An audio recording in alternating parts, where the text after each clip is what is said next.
बिस्मिल्लाहिर्रहमानिर्रहीम। शाज़मान Akbar from CCU। आज का जो हमारा लेक्चर है चैप्टर नंबर 5 चार्ल्स लॉ के हवाले से। तो सबसे पहली बात यह है कि एक बात मैं आप लोगों को रिकॉल कराता जाऊं। गैस लॉ हमने जो है वो स्टार्ट किए थे, जिसमें हमने गैस लॉ को ब्रीफ किया था कि गैस लॉ होता क्या है। तो गैस लॉ हमारे पास एक ऐसी रिलेशन को कहते हैं जिसमें गैस के 4 वेरिएबल्स, और वो गैस के 4 वेरिएबल्स कौन कौन से हैं यहाँ पे देखते हैं। वो गैस के जो 4 वेरिएबल्स हैं उनमें है टेम्परेचर, उनमें हमारे पास है वॉल्यूम, उनमें हमारे पास है जी प्रेशर, और उनमें हमारे पास है अमाउंट ऑफ गैस।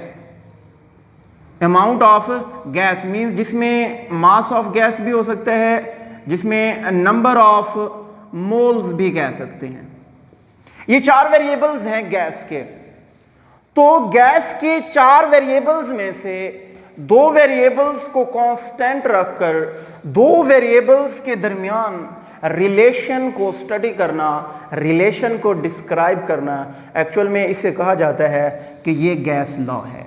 जैसा कि already discussed in Boyle's law के किस चीज़ को temperature and amount of gas को कांस्टेंट रखकर जो बॉयल्स लॉ है वो ये बताता है कि volume of a gas is inversely proportional to the pressure, कि जो गैस का वॉल्यूम है वो उसके प्रेशर के इनवर्स प्रोपोर्शनल है। 2 कांस्टेंट्स हैं, temperature and amount of gas. तो ये हमारे पास है गैस लॉ। और चार्ल्स लॉ में भी हमने ऐसे ही स्टडी करना है, 2 वेरिएबल्स को कांस्टेंट रखकर 2 में रिलेशन को डिस्क्राइब करना है। तो इस रिलेशन को डिस्क्राइब करने से पहले हम इंट्रोडक्शन को देखते चलें। फ्रेंच का एक रहने वाला इन्वेंटर भी है, साइंटिस्ट भी है और बैलूनिस्ट भी है, जो 1746 में पैदा होता है फ्रांस में। तो जैक्स चार्लिस 1787 में चार्ल्स लॉ को जो है वो डिस्क्राइब करता है। अब वो ऑब्जर्व ये करता है कि जब किस चीज़ को, सबसे पहली बात ये है कि वो कौन से 2 वेरिएबल्स के दरमियान रिलेशन को डिस्क्राइब कर रहा है। वो 2 कौन से वेरिएबल्स हैं? Volume and temperature. गैस के 2 वेरिएबल्स के दरमियान रिलेशन को बताया जा रहा है। कौन कौन से वेरिएबल्स हैं? Volume and temperature. और कौन से 2 कांस्टेंट से हैं? Pressure and amount of gas. Amount of gas मैं आप लोगों को पहले बता चुका हूं, मास ऑफ गैस भी हो सकती है या नंबर ऑफ मोल्स भी हो सकते हैं। ये है हमारे पास अमाउंट ऑफ गैस। तो देखें जैक्स चार्लिस ने क्या किया है, किस चीज़ के दरमियान? गैस के वॉल्यूम और टेम्परेचर के दरमियान रिलेशन को डिस्क्राइब किया है, जबकि 2 variables pressure and amount of gas को कांस्टेंट रखा है। तो 1787 में उसने ये रिलेशन डिस्क्राइब किया और एक लॉ जो है वो डिफाइन किया, जिसमें वो ये कहता है कि the volume of given mass of gas, कि गैस के दिए गए मास का जो वॉल्यूम है, गिवन मास का मतलब ये है कि जो मास होगा वो कांस्टेंट रहेगा। जो मास दिया गया है वही मास रहेगा, मास चेंज नहीं होगा, यानी अमाउंट ऑफ गैस क्या रहेगी?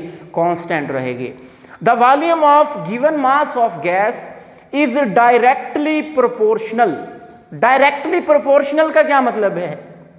डायरेक्ट प्रोपोर्शनल से मुराद है कि अगर हम एक वेरिएबल को इंक्रीज कर दें तो दूसरा वेरिएबल उसके इंक्रीज होने से ऑटोमेटिकली क्या हो जाएगा? इंक्रीज हो जाएगा। या हम डायरेक्ट वेरिएशन या डायरेक्ट रिलेशन या डायरेक्टली प्रोपोर्शनल से ये मुराद भी लेते हैं कि अगर हम एक वेरिएबल को डिक्रीज करते हैं तो उसके डिक्रीज होने से जो दूसरा वेरिएबल है वो भी क्या हो जाता है? डिक्रीज हो जाता है। मतलब ये हुआ कि एक क्वांटिटी को इंक्रीज या डिक्रीज करने से दूसरी क्वांटिटी भी इंक्रीज होगी या डिक्रीज होगी। ये होता है directly proportional. The volume of given mass of gas is directly proportional to the absolute temperature. अब यहां पर एक टर्म दी गई है एब्सोल्यूट टेम्परेचर। एब्सोल्यूट टेम्परेचर क्यों कहा गया है, टेम्परेचर क्यों नहीं कहा गया? क्योंकि टेम्परेचर की जब बात की जाती है तो टेम्परेचर की 3 हमारे पास यूनिट्स हैं जो कॉमन यूनिट्स हैं, और वो कौन कौन से हैं? वो हमारे पास सेल्सियस स्केल का है सेल्सियस डिग्री, वो फ़ारेनहाइट स्केल का है फ़ारेनहाइट डिग्री, और केल्विन स्केल का है केल्विन या एब्सोल्यूट। तो क्योंकि एसआई यूनिट कौन सा है? केल्विन है। एसआई यूनिट कौन सा है? केल्विन है, केल्विन स्केल है। तो एब्सोल्यूट टेम्परेचर इसलिए कहा गया है, ये वो टेम्परेचर होता है जो एक एसआई यूनिट में दिया गया हो, जिसे किस चीज की हेल्प से मेजर किया जाए? केल्विन स्केल की मदद से मेजर किया जाए। तो इस वजह से एब्सोल्यूट टेम्परेचर एक एसआई यूनिट, एक एसआई यूनिट स्केल की हेल्प से मेजर किया गया है। तो दोबारा हम डिफाइन करते हैं कि the volume of given mass of gas is directly proportional to the absolute temperature if the pressure is kept constant। तो देखें, दो चीज़ों को कांस्टेंट रखा गया है, दो वेरिएबल्स कांस्टेंट रखे गए हैं, और वो कौन कौन से हैं? उनमें हमारे पास है गिवन मास जो कि अमाउंट ऑफ गैस है, और दूसरा कौन सा है? प्रेशर। ये दो वेरिएबल्स को कांस्टेंट रखकर दो के दरमियान रिलेशन दिया गया है, और वो दो कौन कौन से हैं? Volume and absolute temperature. तो इस चीज को कहा जाता है गैस लॉ। और चार्ल्स लॉ जो है वो क्या डिफाइन करता है कि अगर किसी भी गैस का मास या उसकी अमाउंट या उसके नंबर ऑफ मोल्स को कांस्टेंट रखा जाए, और साथ साथ किस चीज़ को कांस्टेंट रखा जाए? प्रेशर को कांस्टेंट रखा जाए, तो क्या होगा कि अगर हम उस गैस का टेम्परेचर इंक्रीज करते हैं, उसका टेम्परेचर रेज करते हैं, तो वॉल्यूम भी रेज होगा। अगर हम टेम्परेचर को डिक्रीज करते हैं तो वॉल्यूम भी क्या होगा? डिक्रीज होगा। यानी ये दो वेरिएबल्स वॉल्यूम एंड टेम्परेचर दूसरे के क्या होंगे? डायरेक्टली प्रोपोर्शनल होंगे। That is called Charles law. Mathematical expression में अगर देखा जाए तो जैसा कि हम डिफाइन कर चुके हैं कि अगर वॉल्यूम इंक्रीज किया जाए, अगर टेम्परेचर बढ़ा दिया जाए तो वॉल्यूम भी बढ़ेगा। अगर टेम्परेचर को डिक्रीज किया जाए तो वॉल्यूम भी क्या होगा? डिक्रीज होगा। यानी जो वॉल्यूम है वो डायरेक्टली प्रोपोर्शनल है किस चीज़ के? टेम्परेचर के। तो हम लिख सकते हैं volume is directly proportional to the temperature. Volume denoted by V and temperature denoted by T। क्या चीज़ कांस्टेंट है? प्रेशर जो है वो कांस्टेंट है, और मास ऑफ गैस जो था वो भी क्या था? कांस्टेंट था। अब डायरेक्ट प्रोपोर्शनल को इज इक्वल टू में लिखा, इसके लिए क्या किया जाता है? मैथ के रूल में आप लोग पढ़ चुके हैं, प्रोपोर्शनैलिटी साइन को खत्म करने के लिए प्रोपोर्शनैलिटी कांस्टेंट लगाया जाता है, और चार्ल्स लॉ का प्रोपोर्शनली कांस्टेंट कौन सा है? K है। Then V is equal to KT। अब क्या होगा? T यहां पर मल्टीप्लाई हो रहा है, इधर आकर डिवाइड हो जाएगा, तो मैथमेटिकल एक्सप्रेशन जो है फॉर चार्ल्स लॉ क्या हो जाएगा? V/T is equal to K। यानी इन दोनों का जो रिलेशन है वो क्या रहेगा? कांस्टेंट रहेगा। वो कहता है कि एक एग्जांपल वो देते हैं। फॉर एग्जांपल हमारे पास क्या है? एक गैस है जिसका मास क्या होगा? कांस्टेंट रहेगा। नंबर ऑफ मोल्स क्या होंगे? कांस्टेंट रहेंगे। अमाउंट क्या है? वो कांस्टेंट रहेगी। अब हम देखते हैं इसके वॉल्यूम और टेम्परेचर को। मैं एग्जांपल दे रहा हूं। हमारे पास एक गैस है जिसका वॉल्यूम है V1। वॉल्यूम क्या है उसका? V1 है। इनिशियल वॉल्यूम के नाम से जो है इसे डिनोट किया गया है। वॉल्यूम V1, और फॉर एग्जांपल ये वॉल्यूम V1 है 20 क्यूबिक सेंटीमीटर, और जो टेम्परेचर है इसके ऊपर वो हमारे पास क्या है? टेम्परेचर T1, और टेम्परेचर हमारे पास इसका है 10 डिग्री सेंटीग्रेड। वॉल्यूम V1 है 20 क्यूबिक सेंटीमीटर, टेम्परेचर T1 है 10 डिग्री सेंटीग्रेड। अब क्या करते हैं? अगर हम टेम्परेचर को चेंज करते हैं T1 से T2, यानी हम टेम्परेचर को इंक्रीज कर दें या डिक्रीज कर दें। हम टेम्परेचर को इंक्रीज करते हैं, और टेम्परेचर को जब इंक्रीज करते हैं तो टेम्परेचर कितना हो जाएगा? टेम्परेचर को हम T1 से इंक्रीज करते हैं, टेम्परेचर को हम इंक्रीज करते हैं 10 से 20 डिग्री सेंटीग्रेड। ये हमारे पास टेम्परेचर हो गया। जाहिर बात है जब टेम्परेचर इंक्रीज हुआ है तो वॉल्यूम भी क्या होगा? इंक्रीज हो जाएगा। वो वॉल्यूम भी है वो 40 क्यूबिक सेंटीमीटर हो जाता है। तो देखें यही बात चार्ल्स लॉ जो है वो डिफाइन करता है कि टेम्परेचर और वॉल्यूम एक दूसरे के क्या हैं, डायरेक्टली प्रोपोर्शनल हैं। अगर टेम्परेचर इंक्रीज हो जाएगा तो वॉल्यूम भी क्या हो जाएगा, इंक्रीज हो जाएगा।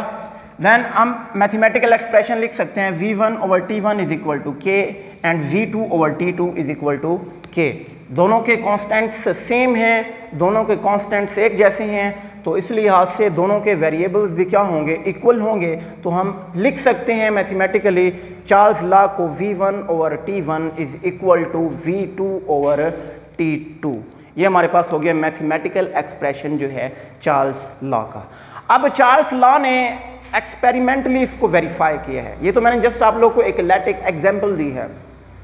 तो ये एक्सपेरिमेंटली वेरिफिकेशन है, एक्सपेरिमेंटल वेरिफिकेशन जो तजर्बाती तस्दीक है जो जैक्स चार्ल्स ने जो है खुद की है। उसमें वो क्या करता है, सबसे पहली बात जो वो इसमें मटेरियल जो इसमें वो यूज़ करता है अपरेटस, एक सिलेंडर लेते हैं, गैस सिलेंडर है, और मूवेबल पिस्टन लगाता है उसके ऊपर, मूवेबल पिस्टन या फ्रिक्शनलेस पिस्टन जो क्या हो सके, फ्रीली मूव कर सके, अप एंड डाउन जो है वो मूव कर सके। सिलेंडर लिया, गैस सिलेंडर के साथ क्या लिया उसने, फ्रिक्शनलेस पिस्टन लिया। उसके अलावा एक स्टैंड लेता है वो, ये देखें ये हमारे पास एक स्टैंड है, और साथ में क्या लेता है, एक बर्नर लेता है। ये चीज़ें जो है वो अपने अपरेटस में एक्सपेरिमेंटली वेरीफाई करने के लिए क्या करता है, ये चीज़ें लेता है। तो वो क्या करता है, गैस सिलेंडर में फर्स्ट स्टेप में वो एक गैस सिलेंडर में एक गिवन मास जो है, एक स्पेसिफिक मास, एक फिक्स्ड मास की गैस जो है वो इनक्लोज करता है, और जिसका वॉल्यूम क्या होता है V1 50 क्यूबिक सेंटीमीटर, और टेम्परेचर कितना होता है 25 डिग्री सेंटीग्रेड। क्या है, फर्स्ट स्टेप में वो क्या करेगा, गैस सिलेंडर में एक फिक्स्ड मास की गैस इनक्लोज करता है जिसका वॉल्यूम है V1 50 क्यूबिक सेंटीमीटर, और टेम्परेचर कितना है T1 25 डिग्री सेंटीग्रेड। अब वो क्या करेगा, इस सिलेंडर को स्टैंड के ऊपर रखकर नीचे बर्नर से क्या करेगा, हीट करेगा, यानी इसका टेम्परेचर जो है क्या करेगा, इंक्रीज करेगा। जाहिर बात है दोनों एक दूसरे के डायरेक्टली प्रोपोर्शनल हैं, टेम्परेचर और वॉल्यूम। जब टेम्परेचर को हीट करने से इंक्रीज हुआ तो टेम्परेचर के इंक्रीज होने के साथ देखें वॉल्यूम भी जो है वो भी क्या हो गया, इंक्रीज हो गया। वॉल्यूम क्या हो गया, इंक्रीज हो गया।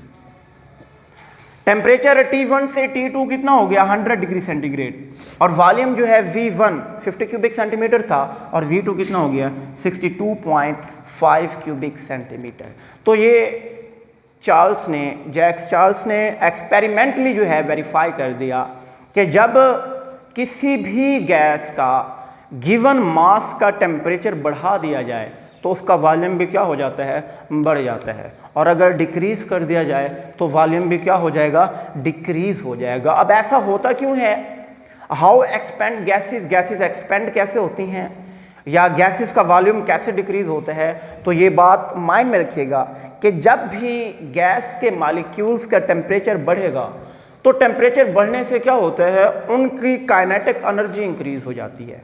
जब उनकी काइनेटिक एनर्जी बढ़ेगी तो वो गैस के मॉलिक्यूल्स क्या होंगे, मूव करना स्टार्ट कर देंगे, एक दूसरे से दूर दूर जो है एक्सपेंड होना शुरू कर देंगे। जब वो मूव करना स्टार्ट करेंगे उनके स्पेसिस जो है इंटरमॉलिक्यूलर स्पेसिस बढ़ जाएंगे, तो उनका वॉल्यूम भी क्या हो जाता है, इंक्रीज हो जाता है। तो इसी वजह से जब टेम्परेचर बढ़ाया जाता है तो वॉल्यूम जो है वो क्या हो जाता है, बढ़ जाता है। अब डिक्रीज क्यों होता है, पहले मैं आप लोगों को बता चुका हूँ, कंप्रेसिबिलिटी में भी हमने पढ़ा था और डेंसिटी ऑफ गैसेस में भी पढ़ा था कि जब टेम्परेचर को डिक्रीज कर दिया जाए तो काइनेटिक एनर्जी जो है वो डिक्रीज हो जाती है। जब काइनेटिक एनर्जी डिक्रीज हो जाती है तो गैसेस के मॉलिक्यूल्स के दरमियान जो इंटरमॉलिक्यूलर फोर्सेस हैं वो डोमिनेट होने लगती हैं, वो डोमिनेंट होने लगेंगी। जब डोमिनेंट होने लगती हैं तो वो एक दूसरे को अट्रैक्ट करना शुरू कर देती है, अट्रैक्ट शुरू कर देते हैं, तो वो मॉलिक्यूल्स एक दूसरे के करीब आ जाते हैं और इस तरीके से वो कंप्रेस्ड हो जाते हैं और उनका वॉल्यूम क्या हो जाता है, डिक्रीज हो जाता है, जिसे एक्सपेरिमेंटली किसने वेरीफाई करके दिखाया है, जैक्स चार्ल्स ने, कि दोनों जो है एक दूसरे के डायरेक्टली प्रोपोर्शनल हैं। टेम्परेचर इंक्रीज तो वॉल्यूम भी इंक्रीज, और टेम्परेचर डिक्रीज तो वॉल्यूम भी क्या हो जाता है, डिक्रीज हो जाता है। तो ये है हमारे पास आज का ये टॉपिक था। Charles La.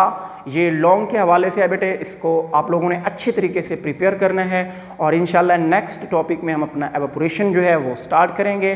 Wish you best of luck. अल्लाह हाफिज़।